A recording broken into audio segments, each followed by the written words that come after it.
Education is a big part of me, a big part of what I do, because I believe that children are our future. You should teach them well and let them lead the way. And I don't think I'm the first person to say this. The thing about teaching them is, at least in America, the teaching system is kind of caca. I mean, at one time, the American education system was the king of the world, the one that everyone wanted to be like. But now, it's old and fat and out of shape, and nobody really wants to admit it, but it's clear that the glory days are past, and everyone's got ideas about how to fix it.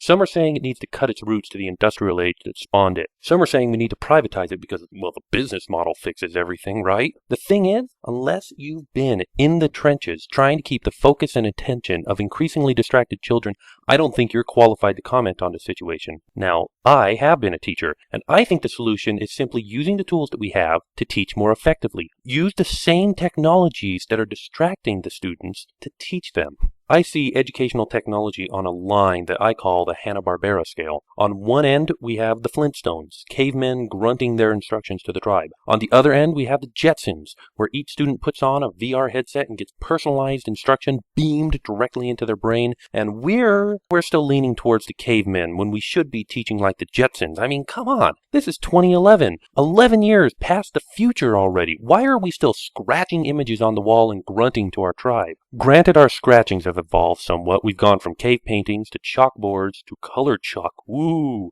to dry erase boards, to overhead projectors that sound like jet turbines, to interactive projection boards. You know, those interactive projection boards are actually pretty neat. When I was a teacher, I managed to get one for myself through a lot of hard work on my part, and the result was amazing. I had administrators going through my class like a parade, pointing and saying, "Wow, look how engaged the students are. You know, this is his first year teaching. Yeah, you wouldn't know it by looking at the students. This is amazing." Why was I so impressive? Well, because despite the fact that I was one teacher in a classroom of way too many students, I wasn't alone. I had the computer with me, and it was doing most of the actual teaching. That freed me up to knock the students' heads together and tell them to get back to work. To me, this is the obvious next step. Let the computers teach the class, and the teachers focus on the students. Teachers aren't going to like it because it means that they get to do less lesson preparation and less lecturing, less of the stuff that feels like teaching. It means shifting the paradigm from teachers teach to teachers facilitate learning, and that's got semantics working against it. But think of the possibilities it opens up. In fact, I want to push it to the step beyond that. What if each student had their own computer instructor? What if the lesson that Billy was learning had nothing to do with what Sally was learning next to him? Tests then wouldn't be get a grade and move on, and if you did poorly, you're going to do poorly from now on. They'd be assessing if you're ready to move on.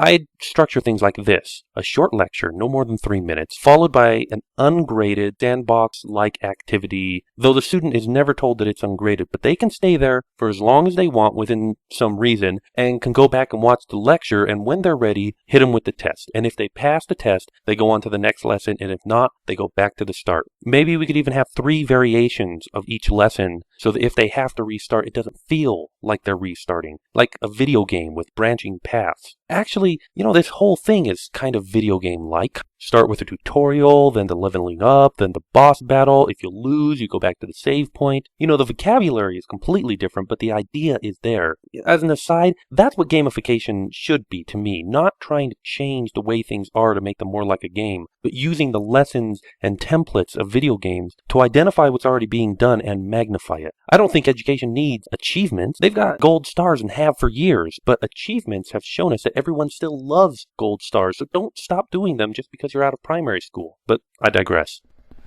Potentially in this system, you could be studying math in one lesson, finish that lesson up and go straight into social studies or science or language studies. Mix it up so you never get bored. The problem with this is, what if the teacher in the room was a math major in college and you've got a question on social studies? Teachers are going to have to branch out. They're going to have to be smarter than their 5th graders. And I want to make clear that this system is not meant to replace teachers or classrooms at all. Yeah, the paradigm is going to have to shift, but I still think we need a teacher in the classroom keeping the kids on task and identifying the students who need more help. Plus, I still think that we need focused labs for collaborative learning. Get the students away from the computers for a period of the day and teach them some curriculum project that takes into account the varying level that students may be at. Get them interacting with other students during the day. Not just science labs anymore, math labs, language labs, social studies labs, electronics, shop. I recognize that this entire system is going to cost money. We're going to have to buy the computers, get an IT professional to make sure that they're all maintained, plus the labs that I propose are going to use consumables. All of this is not going to be cheap, but education costs money, and we need to come to terms with that, or I will never be able to enjoy my retirement on the moon like I want to.